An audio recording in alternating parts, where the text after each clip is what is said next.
SEO is dead. No, it's just evolving. Or maybe it never changed. I don't know about you, but I can get really confused with headlines about SEO and where it's going, where it's currently at, and how to do it well today. So that's why I'm super excited that I got to chat with Jacob Statler, who gives a clear outlook on the future of SEO and content and even how to do it well right now. Spoiler, focus on writing for humans. So who is Jacob Statler? He began his SEO career through a variety of freelance work. One of his clients, he's been working with them for over 4 years, which is clearly a nod to the work that he does.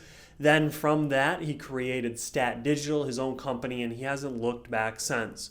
One of his clients said he just knows what plays well with our audience. After you listen to this episode, I think you'll be able to re-engineer that too, so others could say that about you. And finally, one said, highly recommend him. He will make you money. I think you're going to be singing the same praises after you listen to this or after you connect with him. Why should you listen? You want to create content that serves your audience, not just search algorithms. You're curious about the evolving landscape of SEO and content strategy, where it's going and how to do it right. And you care about the future of AI in marketing, how to best use it. Jacob dives into some really thoughtful takes on that, and even I walked away with some new perspectives on both SEO and content, but even AI. Before we dive into the conversation, run the intro.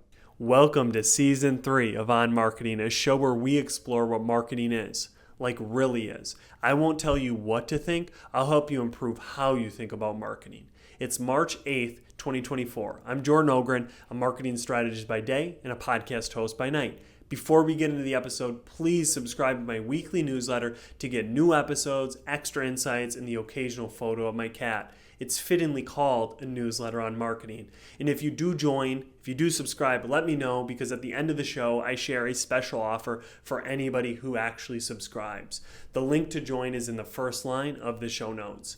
Finally, all opinions shared in this podcast are the individual views of the host and guests, not those of their employers or associate organizations. This content is intended for informational purposes only and should not be considered professional marketing guidance. Listeners act on this information at their own risk. I hate that I have to do that, but it pleases the legal department. Thank you for being here. What job should marketing get done in a company? Very good question. And I would say it depends what type of company you are.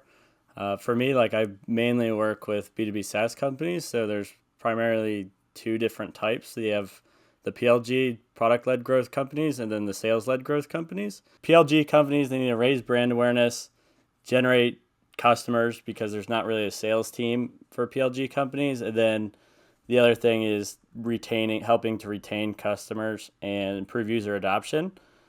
And for SLG companies, sales-led growth companies, you need to raise the brand awareness, generate leads that turn into SQLs, help make sales easier, which is something that a lot of people overthink.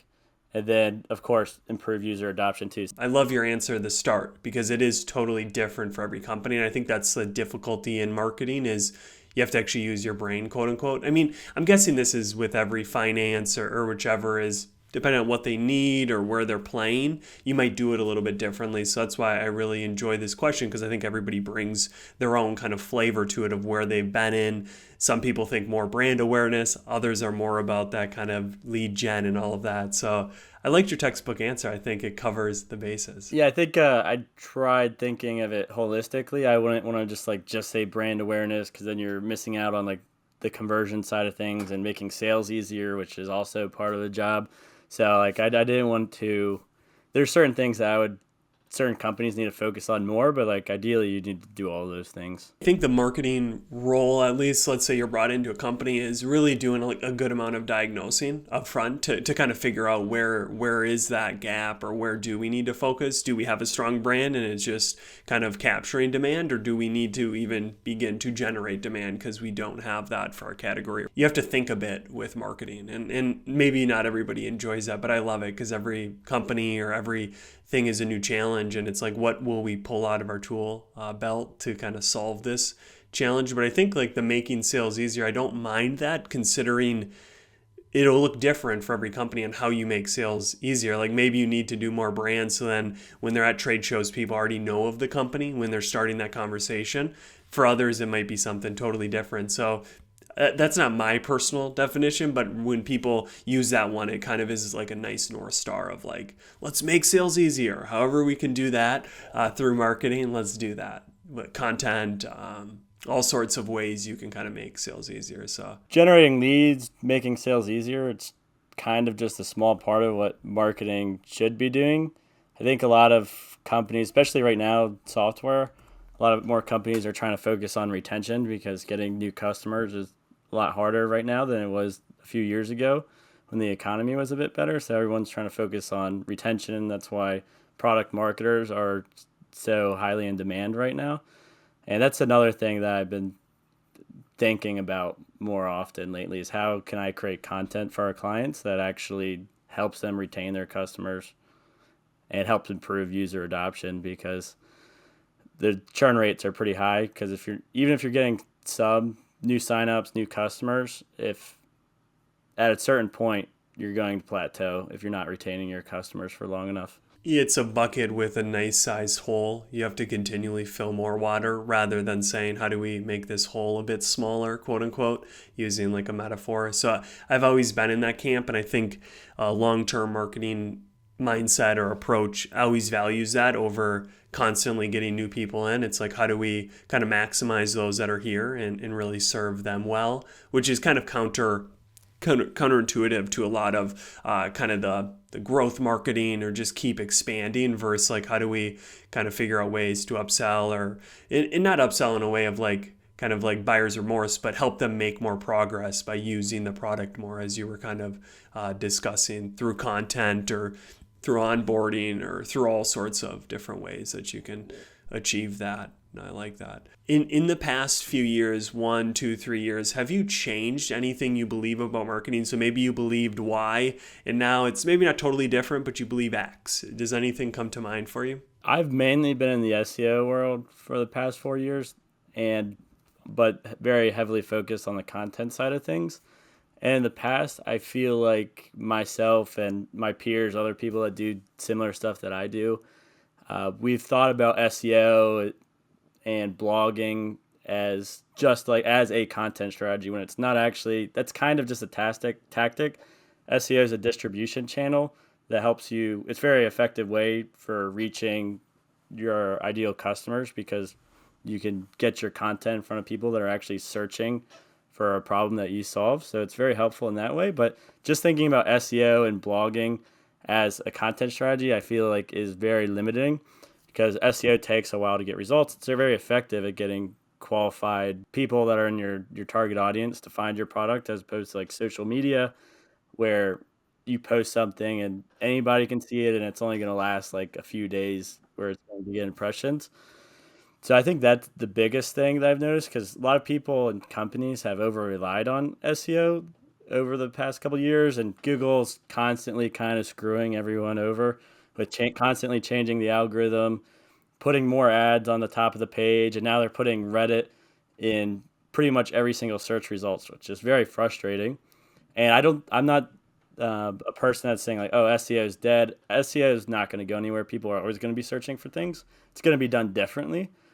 But we can't just be creating content for SEO. We have to be thinking about other channels to get our content out. And blogs, I don't think should just be for SEO. I think blogging, people kind of get sick of like when they hear the word blog, they're thinking, oh, another commoditized piece of content that I'm going to have to read that is written by some freelance writer that doesn't know what they're talking about. But I still think there's an opportunity to create really good content in the format of a blog, but and you should optimize it for SEO, but you should also be thinking about ways you can get that content, that message out to your audience as soon as possible through other distribution channels like social and email. And of course, like everyone repeats on LinkedIn, as we all know, is you can't just publish a link on LinkedIn. That's not distributing your blog content. You have to create it for the platform. So when I'm saying get your blog out to people as soon as possible, I don't mean it doesn't have to be the actual like blog URL and sending it to someone in your target audience. It's taking the message out of it, extracting the main message in it, and then creating it other different types of content for other distribution channels from that blog content. So I would say that's definitely the biggest change. And I think every SEO person that's been doing SEO for the past 5-10 years, a lot of them are panicking, especially if they've been doing affiliate marketing, which I won't get too much into affiliate marketing, but affiliate marketers have been very SEO heavy, like creating these blogs, hiring these cheap writers to churn out a bunch of content. And they've gotten completely screwed over by Google, which I think in a ways they kind of deserve it because their content's not helpful and valuable. But and basically, in other words, SEO, don't just think about content in terms of SEO, and your blog's not just for SEO. It's basically a repository of proprietary intellectual property for your ICP. It's not for just to sit on your website and rank on Google, although that is still important. I love it. In recent conversations with other SEO people, I've kind of had similar kind of sentiments of this sense of balancing where maybe you've never had to balance writing for the human as much. You had to really balance, like, how do we write for the machine, the algorithm, make sure we're at the top, where now there's this harder balance of saying, okay, we have the machine we have to bow to. Caesar's on one side of the coin, but God, the person's on the other side. We have to balance both of these, because writing for one, just humans without any SEO, then you are at a much disadvantage of getting that content seen through search channels or whichever. But just writing for SEO with having void of any personal humanness in it, I think will also fail. And I think your point of like SEO not going away, of like really understanding, well, what is SEO? It's search engine optimization. Like your point, we'll always be searching, but is that on TikTok? Is that through ChatGPT? Is that through all of these new ways of searching? Apple Pro goggles that just pop things up when I talk to it. Like all of that, I think, has to be factored into how do you be still at the top of that search, even if it's maybe Google in a different way or whichever. And I think the main takeaway I have from your answer is like, you have to think differently then. What's worked in the past won't work in the future. Not saying everything. Don't throw the baby out with the bathwater, using tons of cliches here, but it's just really important to constantly be thinking. And to your point, I really like the social media, not putting the link on there, but using things within it. And I think a lot of companies then realize our blogs have nothing because we can't grab anything from the blog, or there's not enough substantial stuff to make a 0-click piece of content. So then that should be like, we need to make content that actually has substance versus like just posting a link. So I love that point. I think it's a big mindset change, because in the past, the way people have done SEO and blogging is they're chasing traffic. They're not too worried about like creating content that's actually going to be good for their audience, and then make sure that it aligns with like their product, customers, or sales process somewhere. And so they're just creating like content like, what is X, Y, and Z? Like you might want to rank for that on Google, but like you don't want to like spam people on LinkedIn about like trying to teach them something that they already know. So I think content like that needs to go away. And I think Google and ChatGPT are kind of, they've made it even more of a commodity than it's ever been before, but it's going away. And I think it's for the better, because like, do we really need this basic high level educational content, but like it doesn't have any unique substance to it? Like, I don't think we need it. I don't think it benefits the companies as much. Like, sure, you get traffic to your website, but like if someone's looking up a definition or a quick answer, like they're not going to care about your brand. The perceived problem that a lot of companies are having, that SEO is not going to work, is causing them to neglect it more when it's still a viable channel. Like you can still reach people that are searching for a product or solution or a pain point that you solve, whatever. So there's still a lot of opportunity for SEO. So it's kind of causing people to neglect it more than before, I think, because everyone's thinking like, oh, we need to do a podcast and do a social, which yes, you probably should do those things if you can, but you still need to have some type of strategy to get in front of people that are in your ICP that are actually searching for problems that you solve. Yeah, I like that. And maybe that just gets to the understanding of like, is your customer even searching? Because I always think that's something that I think of first. It's like, if you're selling something that nobody would search for, or it's just very unlikely that I would search for, I would ask a friend first, or dark social, as they may say, then you could be wasting a lot of time. If you go past a certain point, there's likely diminishing returns, kind of where that point is would be different for every company. But your point is that the diminishing returns isn't zero. It's not do nothing for SEO. There's some level that you should be doing. Your company to rank in whatever tools isn't bad. Location, if you're like a local bakery, it's good to pop up when someone searches the city/bakery. Like, so there's definitely pros to it, but to your point of having the whole content strategy or having all of it be SEO first, quote unquote, everything's heavy keyword stuffed or all of that stuff probably isn't the way forward. But the way forward isn't also abandoning it. There needs to be a balance. I think it's mainly just comes down to a mindset change. Like what I was getting into, like in our previous question about like not just thinking about blogging and SEO as in a silo that's not connected to the rest of a more holistic content marketing strategy. You need to think about it more holistically. Your blog's not just for SEO, and your SEO isn't a content strategy or a marketing strategy. It's a tactic.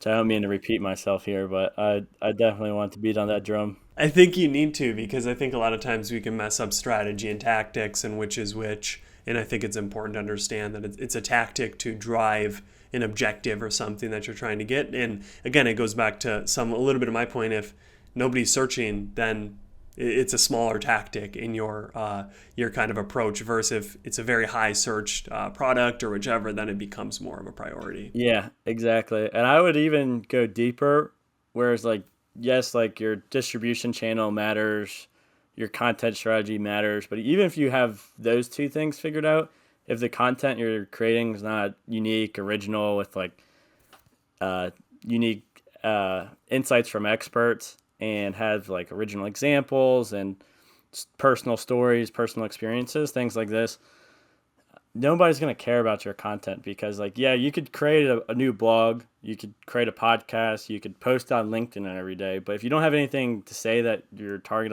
audience cares about, it doesn't really matter what your distribution channel is or if you have a content strategy. Like your content strategy could make sense, but if your content's not saying anything, adding anything new to the conversation, nobody's going to remember you, because the information you're putting out is still going to be a commodity. That leads, Jacob, into kind of a few of the main content pieces I want to talk about. One thing that you've, at least from my content, the content that I've read of yours, and obviously the results you're bringing for your clients, something you're pretty good at is creating content with SMEs, subject matter experts, so then you can be differentiated. You can have unique content because nobody's talked to Jim, the plumber, and got his insights on whatever it is you're writing about. Can you just maybe take a step back and talk about why is it even important to interview SMEs for content? Like, why not just, work with ChatGPT or whichever to create a piece? Like, why do you use a subject matter expert or use interviews with people to create content? That's actually a great segue from what we were just talking about, having actual original unique content with valuable insights that your audience is actually going to care about. Maybe if you're a content marketer in your company and you're very knowledgeable on your industry or the topics that you're creating content on, maybe this doesn't apply to you as much, but I feel like for most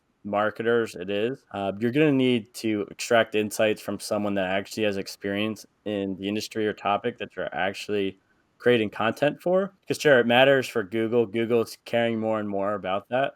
But it's just from a user experience standpoint, it just makes sense. That's what your audience wants to hear. They don't want to hear someone regurgitate information from another article that's ranking on Google that a random freelance writer wrote. They want to hear it from someone that's actually been out in the field, has experience, and has had success doing what they're trying to learn. So I think that's why interviewing subject matter experts is really important for almost everyone, except if you obviously you're a content marketer and a subject matter expert in your industry or creating content on whatever topic. So then, Jacob, a key to this then is that interview or that conversation with the SME to get the content. Unless you have, some hard drive you can stick in their neck to download it all. You need to have them speak it, right? You need to have them, you interview them. And you had this really interesting piece on a recent blog or maybe a bit ago of kind of 9 tips for getting more out of your interviews. I don't remember if you recall that. So you don't have to use those 9, but kind of like, what is one of the most important tips to kind of get more content or better content from that SME interview? I think it really boils down to like how I've learned to ask questions during subject matter expert interviews is getting better at sales, understanding sales, empathy, how to ask questions. Like everyone should probably read the book Never Split the Difference by Chris Voss, which I think you've probably read that book. It really teaches you how to ask questions and how to dig deeper to uncover problems that someone's having. And that's a really important skill if you're going to interview people. Like you can't just ask surface level questions. You really have to dig deep to get the insights. Because the reason that these subject matter experts can't just like it's hard for an SME, which I'm going to start saying SME because I'm tired of saying subject matter expert. It takes too long to say. SME. The reason that you can't just have an SME usually create content for you because sometimes they don't even realize the insights that they have until someone actually extracts it out of them.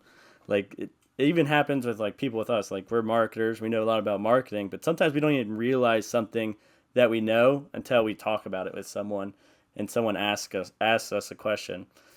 So I think, yeah, you need to have really good questions planned out for your subject matter expert. You need to ask them, and you also have to be actively listening. And if you catch something that you're like, I don't quite understand that, but it sounds interesting, ask a deeper question. Try asking them what else happened there or why, and try to use open-ended questions just like you would if you're trying to understand a sales prospect, which I really think having sales skills is just like a common skill that like any marketer should have. Honestly, it'd probably be good for every marketer to like be a sales rep for like maybe a certain period of time, just like get used to getting good at asking questions and really understanding people. My pushback initially right away is like that sales isn't synonymous with being good at questions. I mean, good salespeople are good at that, but the car dealer salesperson is not good at that, right? They're doing things in a real sleazy way. But your point's valid, and I think even using the book, it's more of like a hostage negotiator, like, kind of because you have to label, you need to mirror what they just said to kind of go a bit deeper. You said you were upset, like kind of just allowing them to go deeper, using a voice, using late night DJ voice, like all of those things are very unique. And I don't know if those come directly from sales, but they come from these other areas. I think marketers like need those skills. Do they need to go sell, AT&T and Costco? Like no, probably not. But I think there's so much value because even through this podcast, I've gotten better at kind of asking questions, giving space, all of the things that then when I do a customer interview or a content SME interview, it helps me. I am not, I know the right question to ask, or I'm able to kind of add a little bit. So I really liked that when I read that in your article of just like, yeah, this is a key piece of creating good content. So you gave a lot of different kind of tips, open-ended, all of the things that you just said.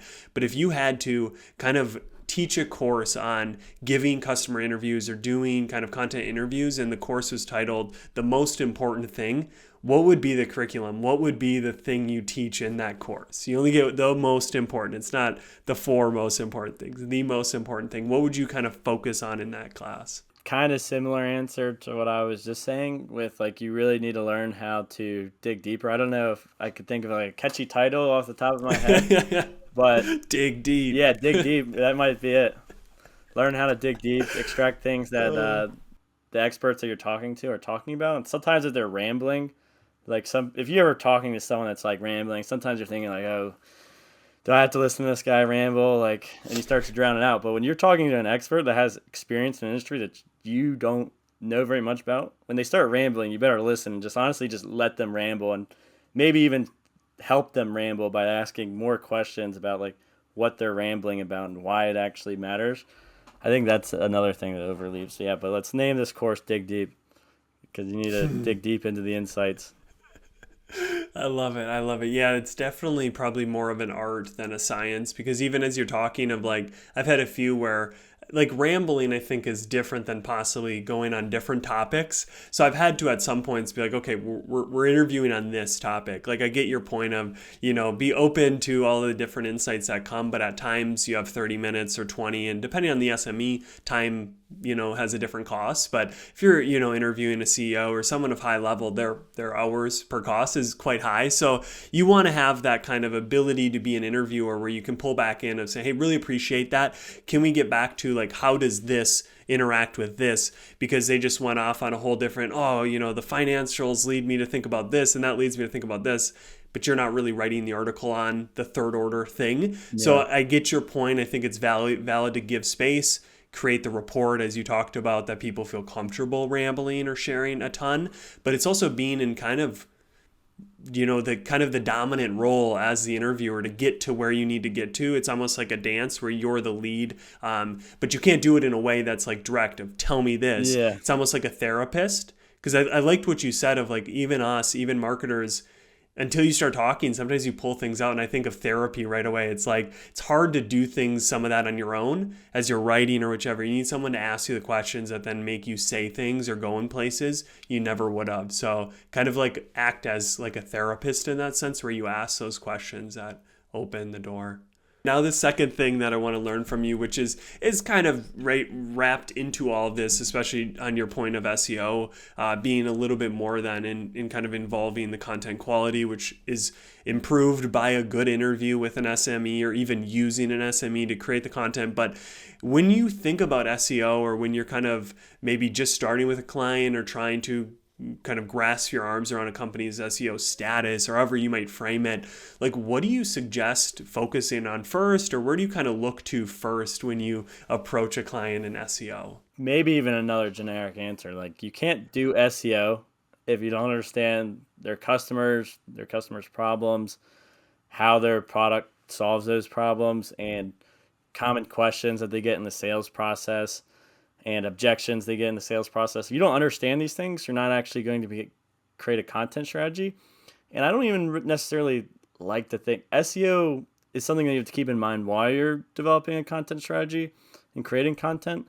But I don't really think SEO first. And I don't think anyone should be thinking SEO first. Like, I don't do a keyword research, then interview a subject matter expert, and then create an SEO optimized piece of content.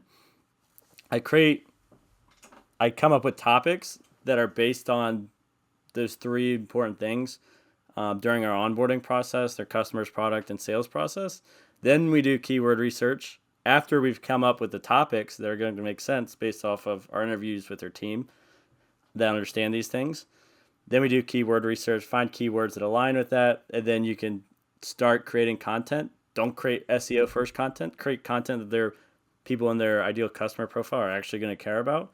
And then, make sure it's optimized for SEO, which honestly, I think SEO optimization, as far as creating content goes, it's really table stakes. It's something that's not too complicated, although a lot of people struggle to understand it because it's a lot of people that are like maybe a jack of all trades.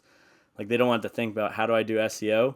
But SEO optimizations, at least on a page, they're not that complicated. You just need to make sure you include the keywords, make sure you're satisfying search intent, make sure your title doesn't get cut off, include the keyword in the headings in a few places, and make sure that you're fully satisfying search intent while providing a good user experience, which that last point's really the most important thing. You got to provide value, and you got to provide more value than everyone else that already has content that's ranking on Google for that topic. When I'm thinking of SEO optimizations, I'm thinking, how can we create this? How can we optimize a piece of content that we already created for their target audience? And then we think about how we're going to get it ranking on Google. And that is an oversimplification because you still have to think about SEO as you're creating the content, but you don't want to overly SEO it because nobody wants to read an overly SEO'd article. Just like another cooking recipe on Google. Everyone hates those. You want to scroll down, spend an hour scrolling down a page to get the recipe. B2B buyers aren't going to want to do that either when they're trying to read a blog post and get some information about your product or how to solve a problem. Yeah. Oh, that's good. I like that you bring in the recipe. I didn't think of that, but your B2B buyer or most buyers aren't as desperate as I am when I'm trying to cook because I suck so much that I'm willing to just keep scrolling and have pop-ups explode all around me. I liked your final point around the kind of the UX, the customer experience on the the user experience on that article being so important, which then makes total sense on where do you start first? Well, if user experience is important, start with the damn user. Who are they? What are their problems?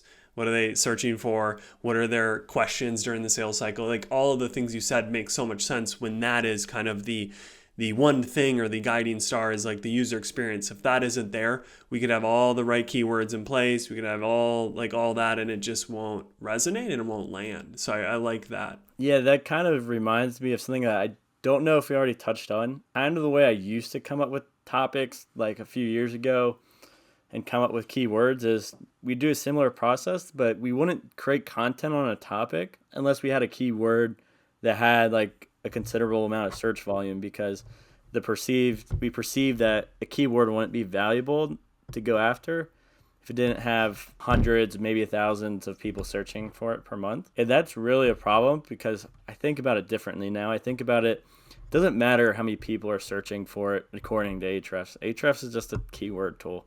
It's not something that should be guiding your content strategy. You should be guiding your content strategy based on your knowledge of the three things that I've mentioned a bunch of different times: customers, product, sales process. If a content topic is important to those three things, then create content on it anyways. It doesn't matter if Ahrefs or SEMrush tells you people are searching for it. Chances are you know your audience better than Ahrefs or SEMrush or whatever SEO tool you're doing. Create content on it anyways. Worst case scenario, it doesn't get much traffic from SEO, but you can still distribute it on social and get it to and use it as sales enablement. Like that's the worst case scenario, and it's still going to help you because it's valuable to your audience. It's just not another SEO'd piece of content. Yeah, that's the mindset shift, right, that you're talking about, kind of changing how you view what's worth posting or creating content about, and almost building content with distribution in it versus, so then to your point, even if it doesn't do well in rankings or search, you've built distribution in it. So you have maybe a video within the article, then you can post on social. Maybe you have already thought about creating your own handheld iPhone video talking about the article on social, which are all pieces that then can bring value outside of just the way it performs on SEO. Now we're jumping into life. This is one of my favorite parts of this show because I think how you think about life, some of the best marketers I've met think uniquely about life. So first question, basing it off of the movie Inception with Leonardo DiCaprio, if you could go into the minds of all humans, so thinking outside marketing, outside of business now, just all humans, and incept an idea so that tomorrow I and the rest of society wakes up and the idea you incept, dress in all white clothes, we think that's our own idea and we do that. So you see everybody outside in all white clothes. What is the idea you incept, Jacob? I've been thinking hard how I'm going to answer this question without making too many people upset, but I think it is something that needs to be said. And it's helped me a lot. So when I tell people this, it's mainly a reflection on what's helped me. So obviously there's some bias there, but I really think that everyone could benefit from this. And life's been pretty stressful, at least in my world, but I think it's been stressful for a lot of people in marketing and tech the past year and a half. It's been very stressful. And I generally think that it's a good thing to take responsibility for as many things as possible, even if it's not something you can really control. But the truth of the world and the universe is that there are things that are out of your control. So you really need to have faith in God. I'm not quite sure how to say this without making people that don't believe in God upset, but when you believe in God and you have faith in God, you become more comfortable and at peace with yourself that some things are just out of your control. Patrick Bet-David, I heard him say this: you need to work as if everything depended on you, but you need to have faith like everything depends on God. So I think that will make a lot of people sleep better at night, and it's definitely helped me sleep a lot better at night. There's almost two thoughts there that I see. Obviously, one is believe in God. Another is having this kind of, whether it's extreme ownership or some level of ownership of understanding what is within my control and taking ownership of that. in kind of realizing what isn't. And I think there's a serenity's prayer for that. Grant me the wisdom to know what I can't control and what I can control and to know the difference or whatever. So which is, they're kind of baked in both. Maybe you're suggesting by believing God, you inherit this ability to kind of know, hey, I control a lot of stuff. I'm going to put in hard work, but it's also God's plan, quote unquote, Drake. Like, how do you think about that? Is there one more important than the other, or is it both and they lead to each other? Believing God, then you believe that there's things I control and I don't, or can I just believe that without?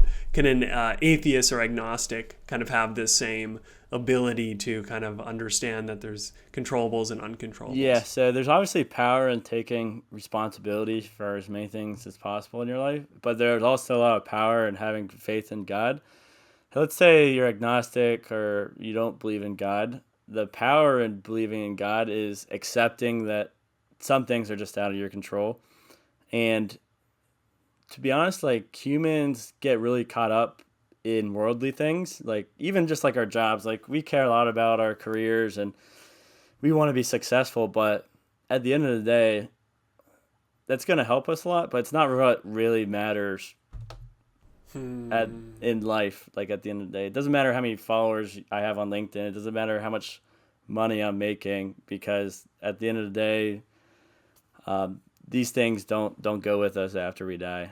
But the relationships we have with people do, and our message definitely, if you do it right, can stay after you die. So it's a little bit of a jumbled thought there, but it's helped me a lot to be more at peace, because if I used to always like try to like think everything's my fault, which I think is still good to a point. But if you do that a little bit too much, it becomes that you're putting more faith in you're kind of you're kind of replacing the whole point of God, because God is the reason for everything and he controls the reason behind everything. He's in control, basically, not you. If you ever read like the book of Job, like, obviously Job was a great guy, but he had a lot of terrible things happen to him. Like, his whole family got wrecked, his livestock got wrecked, and he didn't do anything to deserve it, but he wasn't in control. And I think we have to accept that. There's so many kind of tentacles. I would love to pull on that. Obviously, I think you and I probably have a similar worldview maybe on that, just from some of my posts and different things. But you also hopefully might know that I love the devil's advocate, or I love putting on different caps to think, because Rupert Sapira is this spiritual wisdom teacher of mine. He teaches non-dualism, and that's just this kind of thought of what you're saying, that I am is all that we have, and everything after that is human created. I am Jordan. I am a marketer. I am a successful individual. And his whole premise is focus on the I am. And if you look throughout the Bible, what does God say in Exodus? I am that I am. That this is God. This is the spirit within you is that I am. And everything else is me trying to identify as Jordan. No, I am. The same I am that's within me is within you, is within the listener. And I think you can come to that learning in so many pathways, and that's maybe something that we don't completely agree on. But as a follower of the way, I totally believe that there's others who don't need to follow the way that I came, to get that understanding of what you said, that many of these things are meaningless. And that is actually joyful, to let that go, to realize it doesn't matter what my salary is. It doesn't matter how many X, Y, or Z. It matters more on, am I loving? Am I compassionate? Do I love my neighbor? Do I love the person that hates me? Because it's easy to kind of love those who like me. And to your point, you would argue those are all core tenets of the Bible, core tenets of Christianity. And that's valid, but they're also core tenets of other philosophies. There are other ways to approach life. So I think the thing I would take away is just realize that you're small, and don't try to be God on earth, which I think is what you were trying to say, in the sense of A way better way to word it. Yeah, we try to be God. We think we can control things to a T, and there's just such humility in becoming a person who believes in God or some higher power, because you realize I'm so small. I'm meaningless. This is a shot in the pan. My time on earth will be gone very quickly. It'll be 30, 55 soon, and they won't remember me, considering we don't remember some of the best thinkers of the last 100 years. Why would we be any different? So I love that thought. Kind of depressing if you're new to that approach, maybe, of like, oh, I'm not that meaningful. I thought the world revolved around me. But that's a good thing to accept and kind of move and live through. So, Jacob, getting down to our last few questions here. What is something you do outside of work, a habit, a practice that when you come back to work, you do it a bit better? So, for me, it's meditation, taking my cats for a walk, just kidding. But what is that thing for you? Honestly, what makes me better at what I do, it's talking to people like you, talking to my peers and stuff. It's not really a hobby. I do have a bunch of hobbies. I'm kind of like an outdoors guy. I like being outside. I like backpacking. I like hiking. I like fishing. Just like very stereotypical outdoors thing. And I think that's important for everyone to like go outside, get some sun, get some fresh air, relax, disconnect from the internet for a while because like we're on our computers all the time. Like that's our way of life for our career paths. So it really helps to get outside and then come back to it later. And if you can, get some social time while you're doing it. And I think that helps keep me fresh. Yeah, yeah. I think that's to some of your point. That's why there are people, friends, for that reason. They're there to comfort and be supports, but they're also inspiration. When you truly care about someone, you can ask them about their job. What are they experiencing? And you can have new ideas.